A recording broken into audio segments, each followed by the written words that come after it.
دوسرا دن تھا، حضور کو غار ثور میں گئے تو ابو جہل دروازے پہ آیا، بہت سارے کفار اس کے ساتھ تھے۔ او بھائی اس کیفیت کو ذرا سمجھ تو صحیح، اس انداز کو کبھی سمجھ تو صحیح، کس بات کی دشمنی لے رہے تھے؟ حضرت صدیق اکبر نے کس طرح کے امتحانات دیے؟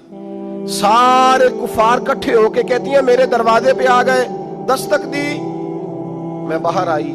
ابو جہل کہنے لگا کہاں گیا ہے تیرا والد محمد ابن عبداللہ کو لے کے صلی اللہ تعالی علیہ وسلم، کہاں گئے؟ جناب اسماء کہتی ہیں اب میرے لیے بڑی مشکل ہو گئی، جھوٹ بولتی ہوں تو شریعت نہیں بچتی، سچ بتاتی ہوں تو وفا نہیں بچتی، کدھر جاؤں؟ کہتی ہیں پیروں میں زنجیریں ہیں، غلط بات کیسے کروں؟ اس نے پھر پوچھا بولتی کیوں نہیں، کہاں گئے؟ میں خاموش تھی۔ تیسری بار پھر پوچھا کہاں گئے ہیں وہ؟ جناب اسماء کہتی ہیں میں نے فیصلہ کر لیا، شریعت بھی بچانی ہے وفا بھی بچانی ہے، دونوں چیزیں بچیں گی، بولو کہاں ہے؟ یہاں تو لوگ مرد ہو کے دین کے لیے نہیں ڈٹتے، اور ایک منٹ کے لیے بھی عقیدے پر مسلک پر ڈٹنے کو تیار نہیں ہوتے۔ لوگ دیکھتے ہیں مجلس کس طرح کی، اس طرح کا رنگ اختیار کر لیتے ہیں۔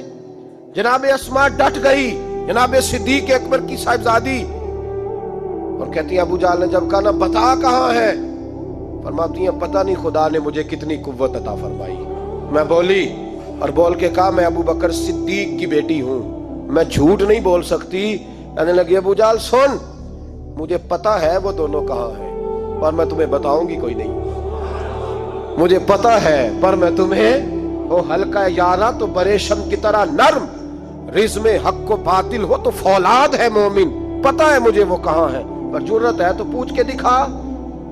کہتی ہیں چونک تھا مکے کا اور میرا عزت والا گھرانہ تھا، پر ابو جہل نے بھرے بازار میں میرے منہ پہ تھپڑ مار دیا۔ کہتی ہیں میرے کان میں بالی تھی، نیچے پتھر تھا، میں اس کے اوپر گری تو میرا کان پھٹ گیا، لوگوں نے ابو جہل کو پکڑا لے گئے۔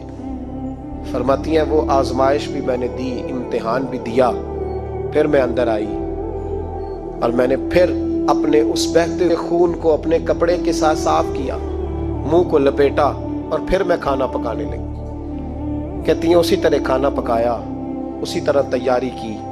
غار ثور پہ جو پہنچی تو ابو بکر صدیق نے لپٹا ہوا منہ دیکھا، بیٹی کو تکلیف میں دیکھے اور پھر باپ رات سو جائے، یہ ہو نہیں نہ سکتا۔ تو کہا اسماء بیٹے چہرے کو کیا ہوا، کیا بات ہے؟ عرض کی کچھ نہیں ابا جی۔ فرمایا نہیں بیٹے کوئی تکلیف ہے، کوئی چوٹ ہے؟ نہیں ابا جی کچھ نہیں۔